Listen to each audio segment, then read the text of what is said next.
Hello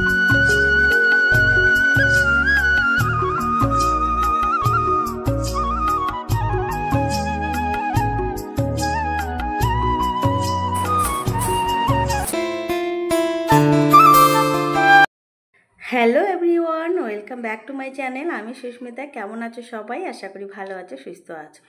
তো আজকের এই সুন্দর সকালে সুন্দর ব্লগে তোমাদেরকে অনেক অনেক স্বাগত আর ভালোবাসা।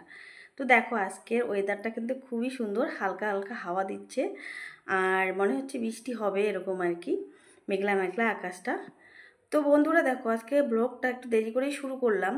তো সকালবেলা রান্নাবাড়ি করে কাজ টাজ করে গিয়েছিলাম ব্যাংকের মধ্যে, দেখো আর প্রচণ্ড গরম পড়েছে। তো ব্যাংক থেকে এই মাত্র চলে আসলাম দেখো। তো এখন এই ড্রেসটা চেঞ্জ করে আসলাম। তো বন্ধুরা, ব্যাংকে গিয়েছিলাম একটু টাকা তুলতে, মানে কয়েকটা টাকা নিয়ে আসলাম, টাকার তো খুবই দরকার। তো টাকা নিয়ে আসলাম, আর এত গরম পড়েছে আর আমার শরীরটা ভালো না জন্যে বেশি ক্লান্ত লাগতেছে।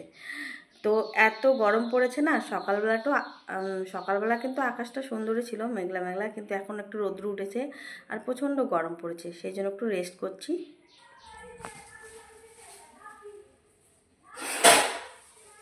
তো বন্ধুরা, রান্নাঘরে চলে এসেছি দেখো। এখন এই যে রান্না করবো পটল।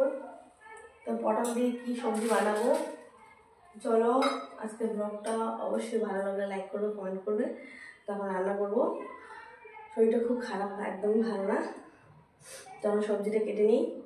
তো চলো, কী সবজি বানাবো তোমরা দেখো আজকে আমি কী সবজি বানাই।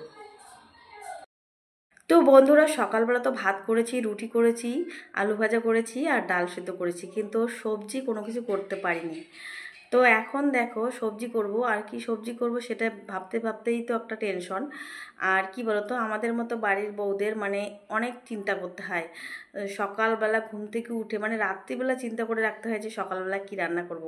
তো সংসারে কি রান্না হবে, কে কি খাবে, সেগুলো কিন্তু আমাদের উপরেই সব চাপ থাকে আর কি। তো বরমশাই তো বাড়িতে নেই, আর বাজারও সেরকম নেই দেখো। তো কয়েকটা ফ্রিজের মধ্যে পটল আছে, আর এই যে ঢেঁকি শাক 3 আটি আছে আর কি।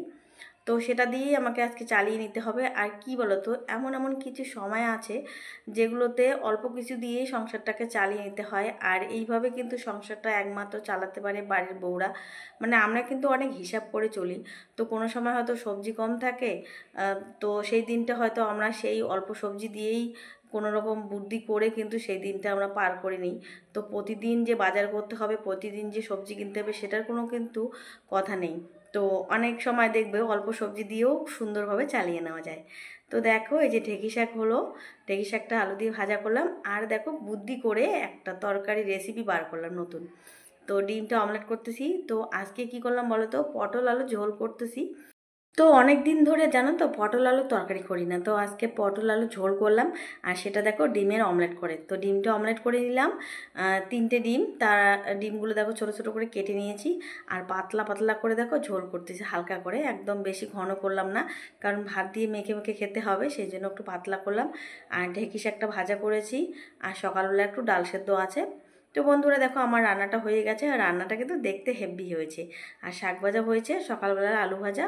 আর তারপরে করলাম দেখো একটু তেঁতুল দিয়ে টমেটো চাটনি। আর এই গরমের মধ্যে চাটনি খেতে কিন্তু খুব ভালো লাগে। তো আমার তো একদম খাওয়ার রুচি নেই, সেই জন্য আমি ভাবছি চাটনিটা দিয়ে আজকে ভাত খাবো।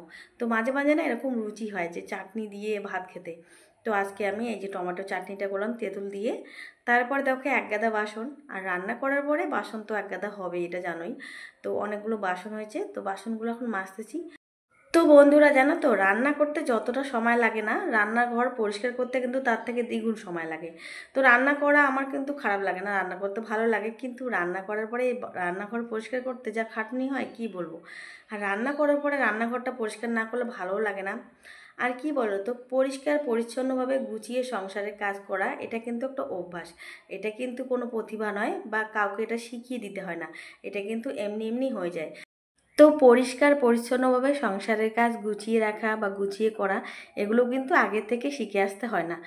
আর এগুলো কিন্তু বাপের বাড়ি থেকেও শিখে আসতে হয় না। তো অনেকে হয়তো বলে তুমি কি শিখে এসেছো। অনেক সময় দেখবে বিয়ের পরে অনেক মেয়েকে কিন্তু শুনতে হয় যে বাপের বাড়ি থেকে কি শিখে এসেছো। তো দেখো, কোনো কাজে কিন্তু বাপের বাড়ি থেকে শিখে আসতে হয় না। তো এগুলো কিন্তু একটা অভ্যাস, নিজে নিজে করলেই কিন্তু পাওয়া যায়। তো এগুলো কাউকে শিখে আসতে হয় না, বা কারো কাছ থেকে শিখতে হয় না।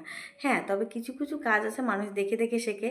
তো বাবা মায়েরা যেমন কাজ করে ছেলেমেয়েরাও কিন্তু ঠিক সেরকমটাই শেখে। তো বাবা মা যদি পরিষ্কার পরিচ্ছন্নভাবে কাজ করে, ভালো কাজ করে, ছেলেমেয়েও দেখবে সেইগুলো দেখেই কিন্তু ভালো ভালো কাজ করতে শেখে। তো বন্ধুরা যাই হোক, যে যেমন পারে সে সেমন করেই সংসার সামলায়, সেমন করেই কাজ করে।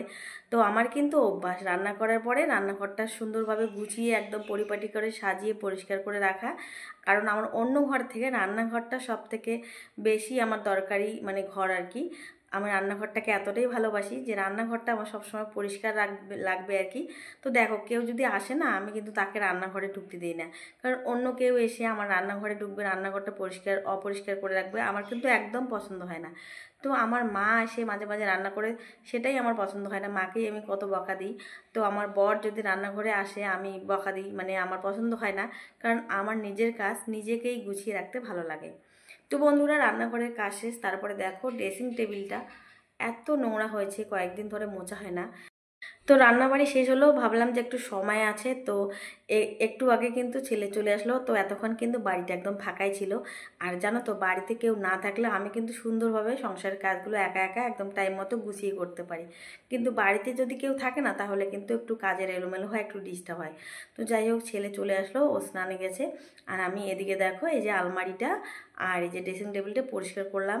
কারণ প্রতিটা ঘরের জিনিসপত্র কিন্তু আমাকেই যত্ন করে পরিষ্কার পরিচ্ছন্ন করে রাখতে হয়। আর জানো তো, নোংরা জিনিসপত্র কিন্তু দেখতেও ভালো লাগে না, মানে খারাপ লাগে। কোথাও হাত দিলে ধুলো লাগে, একদম ভালো লাগে না। তো মাঝে মাঝে এগুলো জিনিসপত্র পরিষ্কার করতে হয়।